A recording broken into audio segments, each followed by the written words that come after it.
Salut les poulets, ici Jérémy. Comme vous le savez, je suis un expatrié français qui vit actuellement à Istanbul, en Turquie. J'y vis maintenant depuis quasiment 3 ans maintenant, à l'heure où je tourne cette vidéo-là. Et beaucoup de personnes, beaucoup d'abonnés me posaient dans les commentaires comment vis-tu le confinement, comment vis-tu la situation liée au coronavirus actuellement et en Turquie, loin de ton pays d'origine, donc la France. Comment ça se passe avec ta famille, tes proches, comment tu vis ça au quotidien. Et j'ai vu également aussi pas mal de vidéos sur YouTube d'expatriés, voilà, comme moi, pas spécialement en Turquie, mais un peu partout dans le monde, des expatriés français qui répondaient à pas mal de questions sur ce sujet. Et donc j'en ai repris quelques-unes, je les ai notées, et donc je vais y répondre. Ça va passer en revue pas mal de sujets, et j'espère que ça va vous intéresser pour en savoir plus un petit peu sur moi et sur comment je vis ce fameux confinement en tant qu'expatrié français à l'étranger. A tout de suite.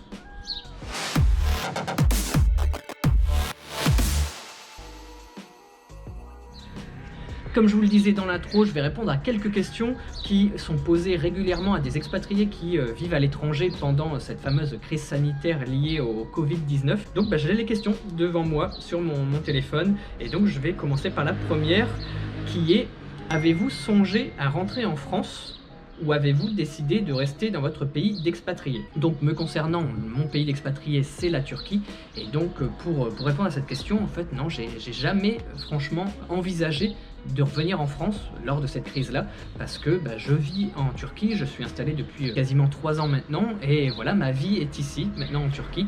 J'ai pas l'intention de repartir en France dans les prochaines années, en tout cas.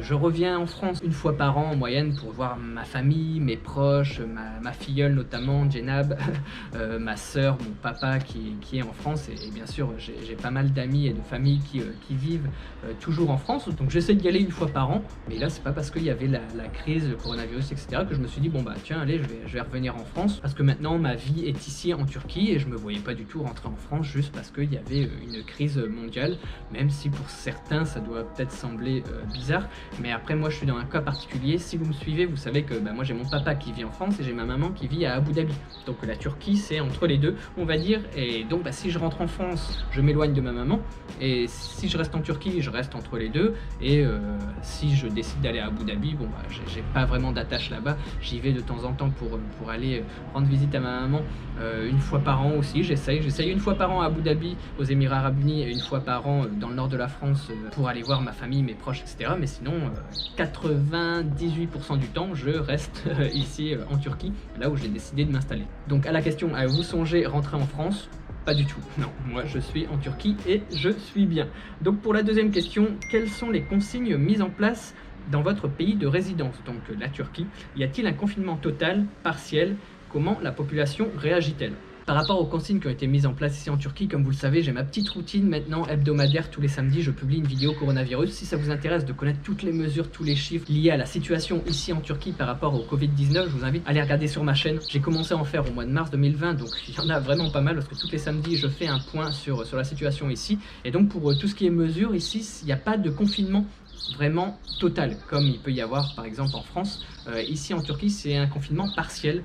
Donc au début, c'était les plus de 65 ans qui étaient en confinement total, ils ne pouvaient pas sortir du tout. Ensuite, après 2 semaines, les plus de 65 ans ont été rejoints par les moins de 20 ans. Donc les personnes de moins de 20 ans et les plus de 65 ans ne pouvaient pas sortir, interdiction de sortir du domicile. Et ensuite, il y a eu un confinement total, mais simplement le week-end. Tous les week-ends maintenant, toutes les personnes de 0 à pas d'âge ne peuvent pas sortir du tout, pour éviter des rassemblements, pour éviter de sortir. Voilà, il fait très beau là en ce moment, il fait ciel bleu, c'est les températures idéales pour se balader, retrouver des amis. Donc il y a plein de choses, plein de tentations qui peuvent amener les gens à sortir pendant cette période de crise, et donc pour éviter ça, le gouvernement a décidé donc simplement les week-ends d'interdire les sorties pendant 48 heures. Voilà, simplement le week-end, et la semaine, les gens qui travaillent entre 20 ans et 65 ans peuvent aller au travail s'ils veulent, mais ils ont obligation de mettre un masque. Des gants, c'est pas encore obligé, mais c'est très recommandé, et il y a un peu tout ce qu'il y a en France également, donc les distances à respecter. Donc il y a 1 mètre de distance à respecter entre chaque personne. Dans les bus, personne ne peut s'asseoir l'un à côté de l'autre, il faut que ce soit vraiment une personne par rangée. Voilà, il y a des petites consignes à respecter, des mesures, mais en tout cas pour le confinement, voilà, c'est un petit peu différent ici. La population réagit plutôt très bien. Au début c'était un petit peu compliqué parce que comme c'était juste les plus de 65 ans, il y a quand même des gens qui sortaient encore régulièrement pour se rassembler, pour voilà, entre amis, etc. Et là maintenant, le gouvernement a vraiment insisté sur le fait de devoir sortir simplement en cas de nécessité. Voilà, première nécessité, faire des courses. Si on a vraiment un gros problème, si on est malade et on doit aller à l'hôpital, si on doit acheter des médicaments, si on doit venir en aide à quelqu'un, voilà, dans l'urgence. Seulement dans ce genre de cas, les personnes peuvent sortir, mais sinon, en dehors de ça, on ne peut plus aller à l'extérieur juste pour se balader. C'est juste pour aller faire ses courses, pour venir en aide à quelqu'un ou pour acheter des médicaments, etc. Vraiment en cas d'urgence. Ensuite, la troisième question, quelle est votre opinion personnelle sur la façon dont la pandémie est actuellement gérée dans votre pays de résidence? Et quel est votre regard en comparaison avec ce qui se fait en France? Donc, par rapport à mon avis sur voilà, la gestion du coronavirus ici en Turquie, je trouve qu'elle est vraiment plutôt bien gérée. Honnêtement, j'ai pas vraiment de choses à dire, excepté que je privilégierais quand même un confinement total au vu de ce qui se passe en Europe, donc en Italie, en Espagne, en France. Quand même dégénéré, on va dire, à un moment, parce que les gens ne se confinaient pas vraiment totalement. Et je pense qu'en Turquie, on aurait peut-être dû faire ça. J'aurais peut-être changé ça, j'aurais peut-être dit, bon voilà, on confine tout le monde, comme ça on endigue la propagation du virus. Mais au final, là, au moment où je fais la vidéo, on est fin avril, donc ça fait déjà 1 mois et demi. Et c'est plutôt bien géré, le nombre de cas n'a pas explosé, voilà, il a augmenté quand même en pic, mais c'est toujours le même cas de figure, donc il y en a un petit peu, et ensuite le graphe explose, il y a vraiment un gros nombre de cas pendant quelques semaines, et ensuite ça se stabilise jusqu'à ce qu'on, je sais même pas si vous voyez, donc jusqu'à ce qu'on redescende, donc voilà, souvent le graphe ça fait ça, il y a un gros pic, et ensuite ça se stabilise, et là on en est là, donc en espérant que ça redescende beaucoup. Là pour le moment c'est toujours en progression ici en Turquie, mais il n'y a pas vraiment d'une grosse explosion de cas de décès. En tout cas, c'est pas pire que dans d'autres pays, notamment actuellement aux États-Unis où c'est vraiment la crise est vraiment énorme. Il y a vraiment beaucoup de décès, beaucoup d'infectés tous les jours. J'aurais dit ça, mais au final, avec le temps qui est passé, je me dis que c'est pas plus mal. En plus, comme ça, il y a des gens qui peuvent continuer à travailler. Pendant la semaine, les gens entre 20 ans et 65 ans peuvent continuer à travailler et gagner un petit peu d'argent. Même s'il y a eu des aides financières qui ont été débloquées par le gouvernement, donc les gens qui ont travaillé, par exemple, les 3 dernières années, si les gens ont travaillé plus de 460 jours, ils peuvent bénéficier de 60% de leur salaire. Ça concerne les professeurs, par exemple les professeurs qui ne peuvent pas travailler, là toutes les écoles sont fermées, donc ils sont en chômage forcé, on va dire, ils ne peuvent pas travailler du tout, ils ne peuvent rien faire. Travailler à distance un petit peu, ça commence à se faire, à se développer. Il y a une chaîne de télévision, je pense en Turquie, qui s'est développée pour que les gens continuent à apprendre, mais les professeurs ne sont pas derrière. Voilà, il y a quand même l'éducation qui continue à se faire. Après il y a les vendeurs par exemple de magasins de vêtements ou d'autres magasins en tout genre qui ne sont pas des magasins de nourriture, et ils peuvent pas travailler, donc ces personnes-là peuvent bénéficier d'aide. Donc c'est pas trop mal, même si ça peut mettre en danger des gens. Les caissiers dans les magasins de nourriture comme Migros, Mopache, l'équivalent à Intermarché ou Auchan, etc. Il y a aussi Carrefour ici en Turquie, dans ce genre de magasin-là. Les gens malheureusement sont en première ligne et peuvent être infectés tous les jours parce que ils voient passer beaucoup de gens dans les magasins. Donc grand respect à eux. Donc si vous me regardez et que vous êtes dans cette situation-là, je félicite parce que franchement vous faites pas un travail facile là en ce moment, parce que vous êtes soumis au virus quotidiennement. Donc par rapport à ça, voilà, je trouve qu'au niveau économique, voilà, la gestion est plutôt bien gérée. Ensuite au niveau des masques, au niveau des gels, la Turquie produit énormément, donc il n'y a pas de pénurie. En France c'est très compliqué, vous n'avez pas de masque, vous n'avez pas de gel, peut-être qu'au moment où vous regardez la vidéo, peut-être que ça a été débloqué, mais je sais qu'en Turquie il y a des distributeurs un peu partout, notamment à Izmir. Il y a des masques qui sont offerts gratuitement à la population, donc chaque habitant a droit à 5 masques par semaine, et puis une petite lotion de gel hydroalcoolique. Ici les commerçants ne peuvent pas gagner de l'argent sur les masques, parce que c'est déclaré comme de première nécessité et indispensable pour la survie, entre guillemets. On ne peut pas gagner d'argent, de faire de profit sur les masques, donc ils sont obligés de les donner. Donc si vous allez dans un lieu public, dans les transports en commun, vous êtes obligé d'avoir un masque, et il y a des personnes qui vous en distribuent, c'est complètement gratuit. Donc par rapport à ça, je trouve que la situation, de mon point de vue, en étant ici, en entendant des échos des choses que j'ai pu entendre, parce que je vis en Turquie, donc j'ai que des échos par rapport à mes amis, à ma famille qui vit là, et quand on s'appelle, donc ils me donnent un petit peu les infos. Et par exemple tout ce qui est attestation, vous en France, ici il n'y a pas, et les attestations, s'autoriser soi-même à pouvoir sortir, je trouve ça un petit peu aberrant. Enfin bref, voilà, c'est une solution qui a été décidée dans l'urgence, donc je peux comprendre, mais au final je suis pas sûr que ce soit très utile. Dans ces cas-là on imprime 50 papiers à chaque fois avec une heure différente, pour différentes raisons, et, enfin bref, je comprends pas trop ce principe-là, mais bon, je ne critique critique pas, ça a été fait dans l'urgence. Donc je peux comprendre que c'est pas optimal. Enfin bref, voilà, ici, franchement, ça va. Je trouve que en comparaison avec la France, vu que la question c'était vraiment en comparaison avec mon pays d'origine, je trouve que c'est plutôt bien géré. Ensuite, êtes-vous au chômage partiel ou forcé, ou travaillez-vous à domicile, et dans ce cas, comment gérez-vous le quotidien?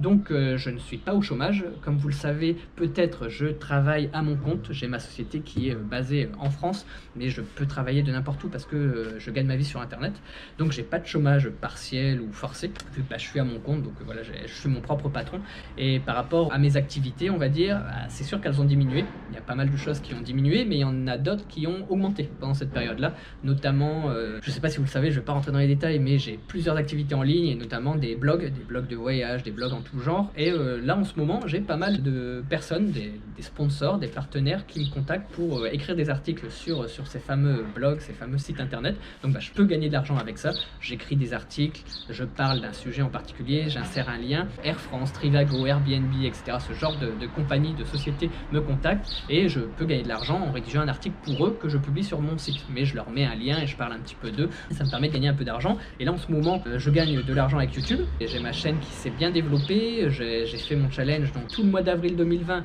une vidéo par jour pendant 30 jours. Ça m'a permis d'augmenter mon nombre de vues, et donc plus j'ai de vues, plus je gagne d'argent, donc j'ai gagné un petit revenu grâce à YouTube, donc merci à vous, merci de regarder mes vidéos, grâce à ça j'ai pu augmenter mes revenus YouTube, et après il y a d'autres activités qui sont vraiment au point mort, parce que la situation actuelle ne me permet pas de développer d'autres activités. Après j'ai aussi de l'immobilier qui me permet de générer des loyers tous les mois, donc ça change pas. Je suis pas mal loti, on va dire, malgré la période de crise, donc j'ai des activités qui continuent à me faire gagner de l'argent, même plus qu'avant, et j'ai d'autres activités qui me faisaient gagné beaucoup d'argent avant, qui m'en font plus gagner quasiment. Donc voilà, je suis dans un équilibre qui me convient très bien, et c'est pour ça que j'en profite aussi pour développer ma chaîne YouTube en ce moment. Voilà, donc ne jamais mettre ses œufs dans le même panier, comme je dis. Si vous travaillez en ligne comme moi à votre propre compte, vous êtes tout seul, et ne faites pas une seule chose. Diversifiez-vous. Ayez plusieurs cordes à votre arc, il faut vraiment faire plein de choses, parce que on ne sait jamais de quoi sera fait l'avenir. J'aurais jamais imaginé il y a 2-3 ans qu'il y a une crise mondiale qui allait me faire stopper certaines de mes activités, et je suis bien content d'avoir diversifié mes activités pour pouvoir avoir encore des revenus maintenant. Désolé, je sais pas si vous entendez, il y a un camion qui passe et qui annonce un message, et qu'il y a également de la musique. Le camion s'est un petit peu éloigné, donc je vais continuer. Donc la deuxième partie de la question, c'était comment gérez-vous le quotidien? Donc pour ma part, c'est mon quotidien, c'est le quotidien que j'avais avant. Donc je travaille depuis chez moi, depuis mon ordinateur, donc ça change pas grand-chose. Je fais mes courses beaucoup moins souvent, bien sûr. Je commande beaucoup plus en ligne, avec des applications qui permettent de commander en ligne, un peu comme le Drive, mais cette fois-ci en Turquie, vous êtes directement livré à votre porte, donc c'est vraiment pratique. Et une fois par semaine, j'essaye quand même d'aller faire mes courses pour me dégourdir les jambes, mais vraiment tout près de chez moi, à 300 mètres, j'ai un petit magasin où j'achète un petit peu de tout, voilà, l'huile, le sel, le poivre, etc. que j'ai besoin, mais qui me tiennent longtemps, donc ça je les achète directement et ça me suffit. Mon quotidien, je travaille beaucoup, je fais beaucoup de vidéos en ce moment, donc c'est comme ça que je m'occupe. Après je regarde un petit peu des séries à la télé, Netflix, mais je suis pas très télé en soi, donc j'en regarde pas souvent. Je préfère développer mes business, en fait mes autres activités, donc voilà, je réfléchis à tout ça. Je continue à travailler entre guillemets normalement, et je fais des vidéos YouTube, et je me balade une fois par semaine, on va dire. Et après il faut savoir également que je reçois énormément de messages, des commentaires, des messages privés sur Instagram, sur Facebook, sur YouTube, donc j'en profite également pour répondre à tout ça. Donc à vous mes abonnés, donc merci pour vos messages, ça me fait passer un peu le temps aussi pendant cette situation. Voilà donc pour mon quotidien, plutôt basique. Ensuite la dernière question: comment gérez-vous la relation avec votre famille dans votre pays d'origine? Donc ma famille en France. Les appelez-vous plus souvent, et avez-vous plus de contact avec vos amis? Avez-vous mis en place des groupes vidéo sur les réseaux sociaux? Quel type de messages échangez-vous? En quoi cela vous aide-t-il à mieux vivre le confinement? Donc là, il y a beaucoup de questions. Donc on va prendre la première. Comment gérez-vous la relation avec votre famille dans votre pays d'origine? Donc ma famille en France, on s'envoie des messages WhatsApp, on s'appelle de temps en temps. Pour ma part, je suis pas toujours en contact avec ma famille. J'ai l'habitude de voyager, d'être loin de ma famille. Donc moi, ça me change pas d'habitude. On s'envoie des messages, au moins 1 ou 2 messages par semaine, on va dire, et on s'appelle une fois par mois, et ça me suffit largement en fait. Je suis pas très proche à distance. Moi j'ai beaucoup de boulot, j'ai pas mal de choses, mes parents travaillent également, ma sœur également, donc eux en ce moment, mon papa continue à travailler, ma sœur ne travaille pas et ma maman continue de travailler. Donc voilà, il y en a encore qui travaillent, moi je travaille. Ça change pas d'habitude, on se contacte par message, mes parents, ma famille, mes proches me voient à travers mes vidéos aussi, souvent par message sur WhatsApp, et on s'appelle comme je vous l'ai dit, voilà, une fois par mois et c'est suffisant. Et puis là c'est pas parce que c'est la crise qu'on s'appelle plus, on se revoit peut-être plus de messages pour savoir quelles sont les mesures qui sont prises par exemple à Abu Dhabi pour ma maman, en France pour mon papa et ma sœur, et pour savoir aussi en Turquie comment ça se passe. Donc voilà, à ce niveau là ça n'a pas changé grand chose. Les appelez-vous plus souvent? Non, pas spécialement. Avez-vous plus de contact avec vos amis? Un petit peu, mais c'est pas flagrant. On se tient plus au courant avec mes amis ici en Turquie, oui. Avec mes amis en France, normalement, voilà, c'est comme d'habitude, mais plus avec mes amis turcs pour s'échanger les nouvelles en fait, les dernières nouvelles qui tombent par rapport au pays, donc on est tous concernés, donc voilà, plus avec mes amis turcs ou mes amis francophones qui vivent en Turquie pour s'échanger voilà, les dernières news qui sont tombées par rapport à la Turquie. Donc avez-vous mis en place des groupes vidéo sur les réseaux sociaux? Pas du tout. Quel type de message échangez-vous? Comme je l'ai dit, c'est assez normal, hein, comment ça se passe, est-ce que tu t'ennuies? Il y a cette question-là qui revient assez régulièrement, est-ce que tu t'ennuies? Comment tu t'occupes pendant le confinement? Donc il y a cette question-là qui revient, mais sinon à part ça, ça change pas grand-chose. Et en quoi cela vous aide-t-il à mieux vivre le confinement? Bon ça ne m'aide pas forcément à vivre mieux mon confinement, vu que j'ai l'habitude de rester seul, de travailler chez moi. C'est juste les sorties qui me manquent, honnêtement, c'est être dehors, j'aime bien, surtout là pendant cette période où il fait plutôt beau. Mais sinon, à part ça, ma vie n'a pas trop changé, on va dire. C'est juste j'ai dû m'adapter à mes activités professionnelles. Et puis bien sûr, je vois plus mes amis, etc. Donc ça, c'est sûr que c'est un peu contraignant.